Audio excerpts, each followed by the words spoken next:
Marites, takot ng gawan ng issue ang Don Bell? Ayaw na nilang targetin ang magkasintahang Donnie at Belle dahil alam na raw nila ang katotohanan tungkol sa dalawa.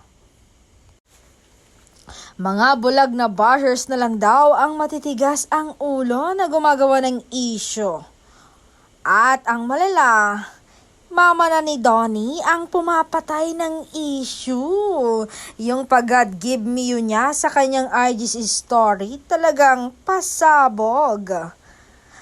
Gagawa ka pa ba ng issue kung alam mo na talaga wala ka ng laban sa kanyang modra?